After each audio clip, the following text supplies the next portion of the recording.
Kristo to nyenye. Kristo to nyenye. Nanye Kristo to. Nanyabe nye Kristo to. Nenyabe nyabe nye Kristo to la. Ye nyebe enye amejojo. Kristo to nyenye. Amejojo nyenye. Nanye Kristo to la. Kene na nyabe amejojo ne trozu. Vole nyebe elekpo plombe yenye Kristo to. La voye ga wa nouveau. Elle avait maou fait domenyo et au ton nouveau no kekendala ke ye comme nyebe na me po semde ke comme hado. Ye comme nyebe na me po va agbo ha hado. Que le chechi mais ye Kristo malo. Amesukata le Kristo mala. Wawe ye Kristo to. E wawe ye amojojo. Novi loloto me to kwenami. Novi loloto me kwesebe mi fo. E mi gale la meseme la afeto ke le mi dasi. Que les midete et mi matagno la les feux comme là les feux quadi là me caredi me kwesebana yefe ko ke mi nyetala yefa me takoko le mia do motore sialji be auchugbe me takona fotore esiota le yefe kunto sur le homle mia do motore siar bag bamata fo eyabe no ligne ne me ponya enu sia wo la alo me ko se gomo la gapopo enye sia no na se gome ne na boje ava pero ne na trozi amesike tutu maunto dibe na nyenai menye amesike o ya dibe ya nyene ya ma o elle avait yeye womi be mi anye amesike odibe mi anye nai yeye womi eye taye ocho ye tofe agbe hedu anyi de mi aklota be mi atrosi eto ne wa yomi be eduko jajeo duko madifo duko nu te fo wala du kok si kemeye ma fe gbogbo le hele poplon hesuna bo mawu si ke gomenye bena mawu fofo abareke mi ble chola inene ke egbela me dibe mi ase lododore gome ela be lododo siela efuna me gedewo yo bona be ma wo do me nyonto nyatefe ma wo do me ya de ko nyo e fa mo lu be li tegbe ne amesia me cho ma wele ma bo me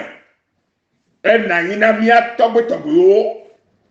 o le na mi o ha gbe ya yo aka no yin ne ma na mi apeji me vi o cho ma bo ide ma bo me ya te bi ba go be Yesu Kristo enye ya makecho egbe hecho de ma fome no vi lo to me kwese be echope nu fiafi alo ma onya kemi bro chocho kure amajojo mu a mi se gome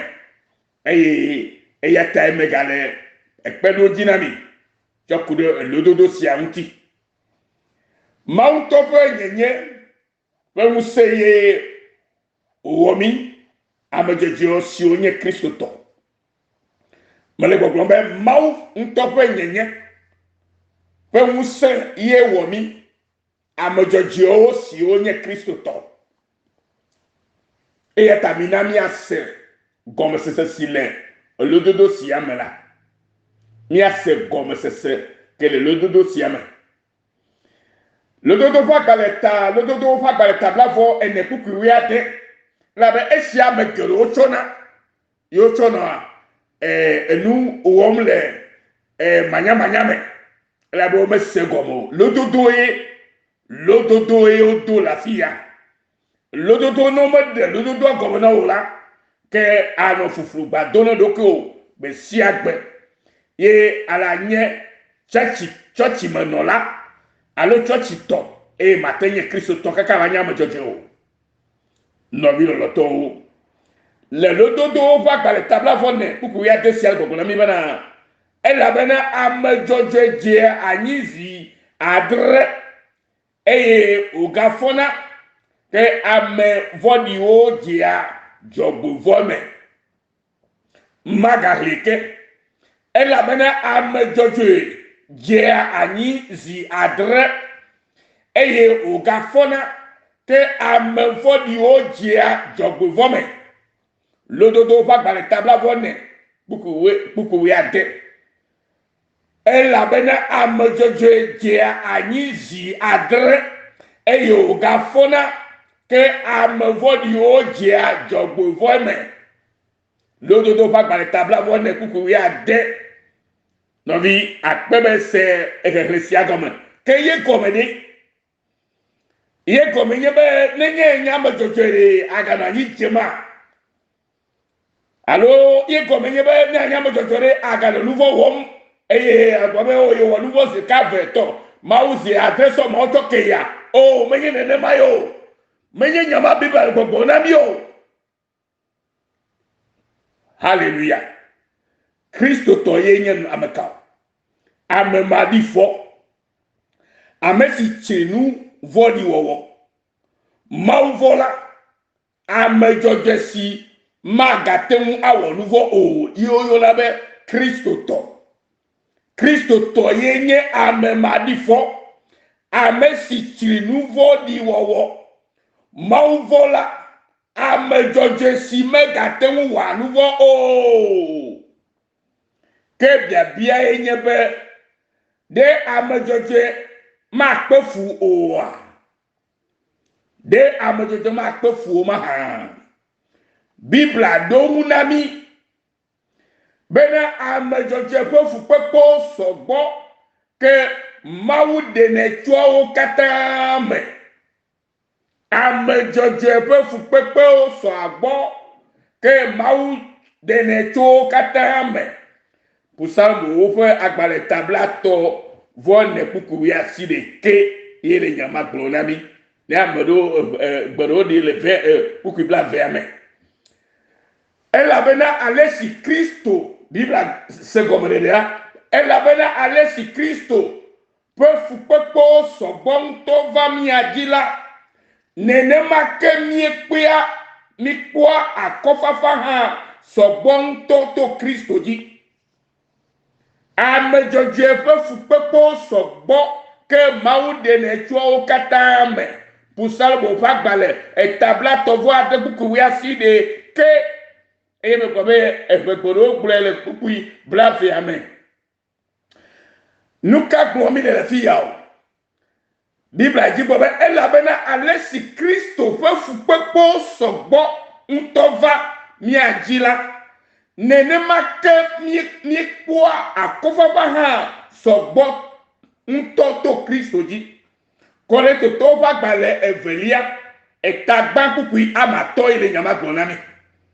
no bien amejojere iwe fu popo sogbo menyebe amejojere que le Kristo me la gaja ide nouveau me glomino o la fia o gbede menye yo amajojo me ja ide nouveau mo la be nouveau me gale apa gbemo e to za amajojo le doke Kristo Yesu wona mitae na nye chochi me de la re chochi me no la yema kona nye Kristo me no la e Kristo le mo e ye gbedo honela o ya magaja ni o. Praise the Lord. Oya bagajanyo. Amesikele orete la musekata toe. Hallelujah. Eya ta obobe la bena alesi Kristo ha pefu pepe so bon tova miajila e gobe wati o malo atonu ha halo me gere gakela menye nouveau me jalo ha e a ato fukpekpe me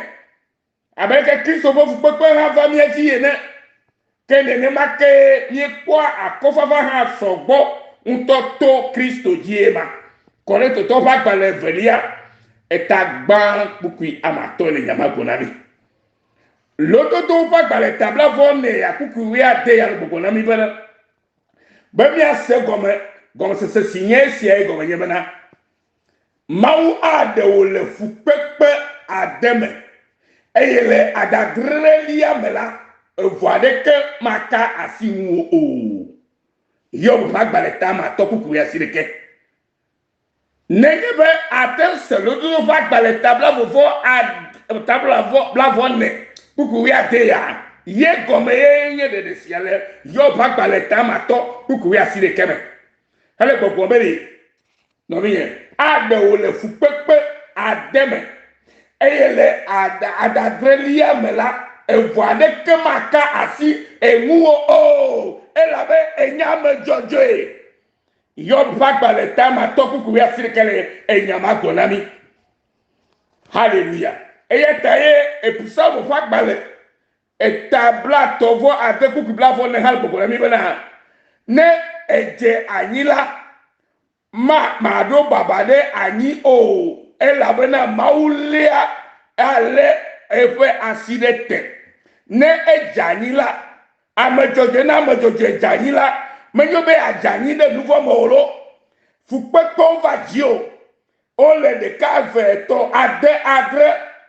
ma chiemo o ye gome ma be maula de o lo katame menye na ba wo nouveau yo me na gra je nouveau ma ye na ba kuku de Yesu Kristo me de kukula me wo nouveau ke o ne kuku o de na ye nouveau to kenala Yesu magava o yeto gobe ne amejoje janila ma do baba de ani o elabena maunto leve asidete ne maula asio lete wo enye tote le o asidete le alaga jania ani je sika bibal popo na mi na fiare yenye fukpekpo o si baleke yobe hato emene kaka mejoje ne ebibaba mo wo luvo de ko me gbo busu nyare kede maunti o efodi de kemele untio la ba mejoje onye ga wuna mi ode Kristo ba to ye bonu vo boyi ye mi kwedise ye to mi amejoje ye mi tozi amejoje ole maumen ye yo mi be Kristo to mi ma jani o de nouveau me ka apo gbere ne me segome gbe be amejoje kenye Kristo to la me jani de nouveau mo magom jani ne moaji o fukpekpo ayadudu o la va gakobe ma chimo la be nyame joje mo pasi alo lete eye ma chimo ado daleme ye comme yema le Yesu Kristo va comme o le ira be se comme ne eje anyila ma do babade anyi o elabena maule efe asidete ne maule asidete ma gajani ulu no vinya Yesu le ira mau le ira et le gairo da le nyasha seta le Kristo Yesu fon comme elabe to se dia a to ja mo joje nye ka ba yi Yesu fon comme